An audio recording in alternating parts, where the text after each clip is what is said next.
ڈرنے کا حق ہے. اللہ سے ڈرو جس طرح کی ڈرنے کا حق ہے, اور تم نہ مرنا مگر مسلمان ہو کر ہی مرنا. اللہ نے کیا فرمایا قرآن میں, وَلَا تَمُوتُنَّ, اور تم نہ مرنا الا وانتم مسلمون, مگر کہ تم مسلمان ہونا اس حالت میں مرنا. پتہ چلا کہ کامیابی دنیا میں بھی اور آخرت کی کامیابی ایمان پر رہ کر مر جانے میں. اللہ نے قرآن میں صاف صاف کہہ دیا کہ ایمان والوں جب اللہ سے ڈرو, کس طرح ڈرو, جس طرح کی ڈرنے کا حق ہے. اب ڈرنے کا حق کیا ہے؟ دوسری جگہ اللہ تبارک و تعالیٰ نے قرآن میں فرمایا, سے تھوڑی بہت فرق آیت ہے, یا ایھا الذین آمنوا اتقوا اللہ وکونوا مع الصادقین, اے ایمان والو اللہ سے ڈرو اور سچوں کے ساتھ ہو جاؤ. 2 آیتیں ہیں, میں بس مکمل کر دے رہا ہوں. یعنی اللہ تبارک و تعالیٰ نے فرمایا کہ اللہ سے ڈرو کس طرح, جس طرح کی ڈرنے کا حق ہے. تو اللہ سے ڈرنا کس طرح چاہیے؟ ڈرتے جب ہم ہیں تو ڈرنے کا انداز کیا ہوتا ہے؟ ڈرنے کا انداز یہ ہوتا ہے نا کہ ہم ڈرے تو ڈر کی وجہ سے کہیں کانپنے لگتے ہیں, کہیں ڈر کی وجہ سے بھاگ جاتے ہیں. جیسے کوئی ایسا معاملہ ہوا کہ یہاں پر ڈر ہے, ہم کو ڈر محسوس ہوا, ہم بھاگ گئے. کہیں ڈر کی وجہ سے ہم کو ملک بھی چھوڑنا پڑتا ہے. کچھ ایسا گھٹنا ہو جاتا ہے کہ ایک ڈر کی وجہ سے ہم کو اپنا ملک بھی چھوڑنا پڑتا ہے. کبھی ڈر کی وجہ سے ہم کو کہیں چھپ جانا پڑتا ہے. کبھی ڈر کی وجہ سے کسی کے پہلوان یا کسی طاقتور کے انڈر میں چلے جانا پڑتا ہے, یا کسی سورس اور پاور والے آدمی کے ہم کو سہارا لینا پڑتا ہے. پتہ چلا کہ ڈرنے کے مختلف انداز ہیں.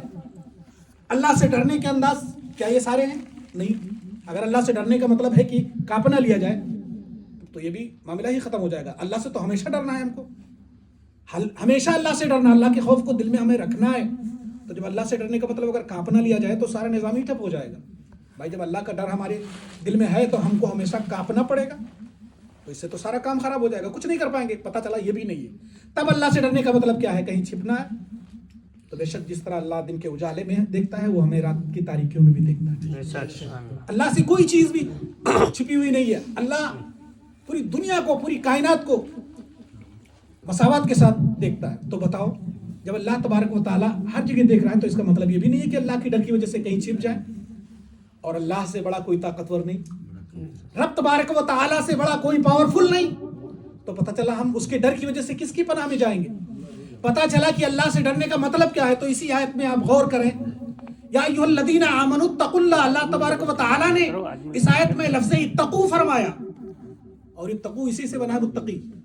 متقی کا مطلب پرہیزگار ہوتا ہے. پتہ چلا کہ اللہ تبارک و تعالیٰ سے ڈرنے کا مطلب کانپنا نہیں ہے, اور ہانپنا نہیں ہے, بھاگنا نہیں ہے, چھپنا نہیں ہے, بلکہ رب سے ڈرنے کا مطلب یہ ہے کہ رب تبارک و تعالیٰ نے جو چیزیں ہم پر فرض کی ہیں ان کو ان کے اوقات میں ادا کر لے جائیں, اور جن چیزوں سے ہمیں اللہ نے روکا ہے ان حرام چیزوں سے اپنے آپ کو بچا لے جائیں. یہی اللہ سے ڈرنا ہے. اللہ تبارک و تعالیٰ نے فرمایا اقیموا الصلاۃ, نماز قائم کرو. اگر ہم نے نماز, اذان ہوئی, نماز کا وقت ہوا, ہم نے نماز پڑھ لی, گویا کہ ہم اللہ سے ڈر رہے ہیں.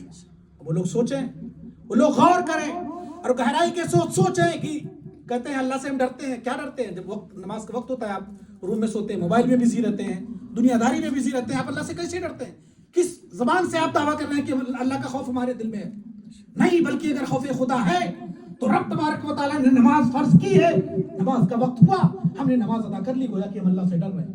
رمضان کا مہینہ آیا, ہم نے رمضان مہینے کے روزے کو پا کر اگر عذر شرعی نہ تھی اور ہم نے روزہ رکھا تو گویا کہ ہم اللہ سے ڈر رہے ہیں. اللہ نے ہمارے اوپر زکوٰۃ فرض کیا, اگر ہم صاحب حیثیت ہیں, مال والے ہیں, اگر اپنے مال سے ہم نے زکوٰۃ نکال کر غریبوں, مسکینوں یا اس کے حقداروں میں تقسیم کر دیا, گویا کہ ہم اللہ سے ڈر رہے ہیں. رب نے ہمارے اوپر حج فرض کیا ہے, اگر ہم صاحب استطاعت اور ذات راہ کی استطاعت رکھتے ہیں, اگر خانہ کعبہ کا حج کر لیا, زیارت حرمین شریفین کر لیا, گویا کہ ہم اللہ سے ڈر رہے ہیں. رب نے ہمارے لیے شراب حرام کیا ہے, رب نے زنا ہمارے اوپر حرام کیا ہے, رب نے جوا ہمارے اوپر حرام کیا ہے, رب نے جتنے بھی شیطانے کام ہیں ان سارے کاموں کو حرام کیا ہے. ان چیزوں سے اگر ہم اپنے دامن کو بچا لے جائیں تو گویا کہ ہم اللہ سے ڈر رہے ہیں. تو پتہ یہ چلا, اس کا نچوڑ یہی نکلتا ہے کہ رب سے ڈرنے کا مطلب یہ ہے کہ جو اللہ کے اوامرات ہیں ان پر عمل کرے, اور جو منہیات ہے اس سے اپنے آپ کو بچا لے جائے, وہی اللہ سے ڈرنا ہے. خوف خدا اگر دل میں نہیں ہے تو آپ کامیاب نہیں ہو سکتے. کیوں؟ اللہ تبارک و تعالیٰ نے فرمایا کہ اے ایمان والو اللہ سے ڈرو, جس طرح کی ڈرنے کا حق ہے تو ڈرنے کا حق ہے اس طرح ڈرو. اور اس کے بعد کیا فرمایا؟ اور نہ مرنا مگر مسلمان ہی ہو کر مرنا.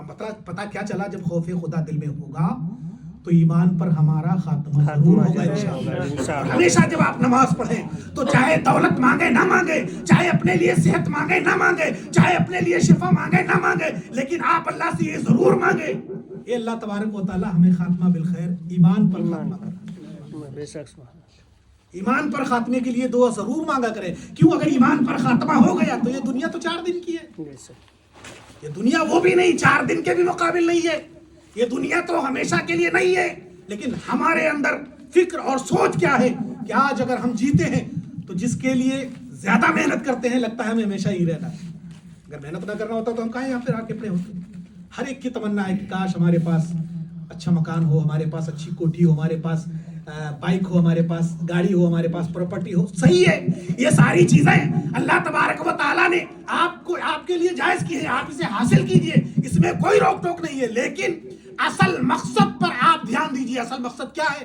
اللہ نے قرآن میں فرما دیا ہے وَمَا خَلَقْتُ الْجِنَّ وَالْإِنسَ إِلَّا لِيَعْبُدُونَ.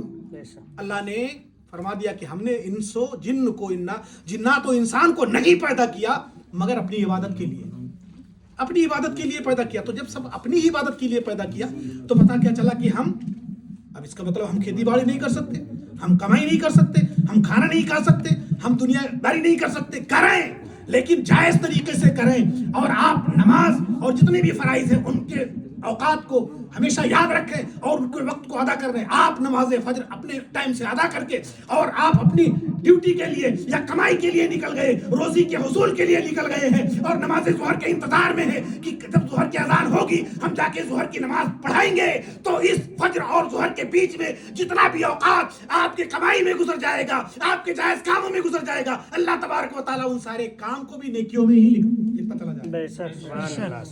پتا کیا چلا؟ اللہ نے اسی لیے فرمایا وَمَا خَلَقْتُ الْجِنَّ وَالْإِنسَ إِلَّا لِيَعْبُدُونَ. ہم نے جن و انس کو نہیں پیدا کیا مگر صرف اپنی عبادت کے لیے. اس کا مقصد یہی ہے کہ جب آپ شریعت کے طریقے پر چلیں گے، جب آپ شریعت کے پابند رہیں گے اور جائز کام کریں گے، روزی کے حصول کے لیے جو بھی کام آپ جائز طریقے سے کریں گے، رب تبارک و تعالیٰ آپ کی اس محنت کو بھی عبادت ہی میں لکھتا چلا جائے گا.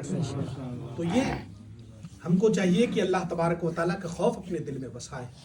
اور اللہ کا خوف اگر ہمارے دل میں نہیں ہے تو ہمارے لیے کامیابی نہیں ہے. کیونکہ دنیا میں بھی ہم کو کامیاب ہونا ہے اور آخرت تو اصل ہے. آخرت میں تو ہمیشہ ہمیشہ کے لیے رہنا ہے. وہ آخرت جب کبھی کسی کو موت آئے گی ہی نہیں. موت کو بھی موت آ جائے گی. اس کے بعد مرنے کے بعد جب آپ جنتی جنت میں داخل ہو جائیں گے، جہنمی جہنم میں داخل ہو جائیں گے، تو اس کے بعد کسی کو موت نہیں آئے گی. تو میرے پیارے آپ غور کریں، آپ جب بھی لیٹے تو فکر کریں، آپ ایسے کام کرتے جائیں کہ اللہ تبارک و تعالیٰ آپ کو نیکیاں لکھتا چلا جائے. اور نیکیوں اور ایمان پر خاتمہ ہونے کے لیے سب سے زیادہ اہم چیز کیا ہے؟ وہ نبی سے محبت ہے. سرکار صلی اللہ علیہ وسلم کی محبت اگر آپ کے دل میں ہے، اگر سچی محبت اگر آپ کے دل میں ہے تو انشاءاللہ نبی اکرم صلی اللہ علیہ وسلم نظر کرم فرمائیں گے تو ہمارا ایمان پر خاتمہ بالخیر ہو جائے گا. اور اسی لیے میرے نبی نے فرمایا بھی ہے لا یؤمن احدکم حتی اکون احب الیہ من والدہ وولدہ والناس اجمعین. میرے نبی فرماتے ہیں تم میں سے اس وقت تک کوئی مومن کامل نہیں ہو سکتا ہے جب تک کہ وہ سب سے زیادہ اس سے لوگوں سے زیادہ، اپنے ماں باپ سے زیادہ، اپنی اولاد سے زیادہ، سارے لوگوں سے بھی زیادہ نبی فرماتے ہیں مجھ سے محبت نہ کر لے تب تک وہ مومن کامل نہیں ہو سکتا ہے. تو میرے پیارے نبی اکرم صلی اللہ علیہ وسلم کی محبت دل میں بسائیں اور عبادت کریں. سر خدا کی بارگاہ میں جھکائیں اور دل مصطفیٰ کی بارگاہ میں جھکائیں. انشاءاللہ آپ کی زندگی سنور جائے گی. آج لے ان کی پناہ، آج مدد مانگ ان سے، آج لے ان کی پناہ، آج مدد مانگ ان سے. پھر نہ مانیں گے قیامت میں اگر مان گیا اور تم پر میرے آقا کی عنایت نہ سہی.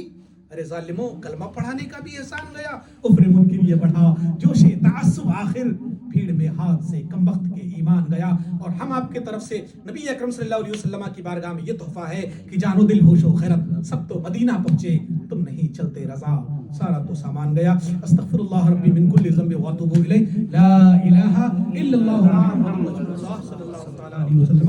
اللہ تبارک و تعالی کے محفل پاک کے صدقے میں ہم سب کو یا اللہ نیک کام کرنے کی توفیق و رفیق عطا فرما اور ہم سب کا ایمان پر خاتمہ بالخیر عطا فرما. اور جس مقصد کے تحت اور جس مقصد کے خاطر اس محفل پاک کو کیا گیا مولا، اس مقصد پہ کامیابی عطا فرما. اور جتنے بھی مرحومین اس دنیا فانی سے جا چکے ہیں مولا، سارے مرحومین مومنین والمومنات کے روح طیبہ کو اس محفل کا ثواب پہنچا اور سب کو کروٹ کروٹ جنت نصیب فرما. السلام علیکم ورحمۃ اللہ تعالی وبرکاتہ.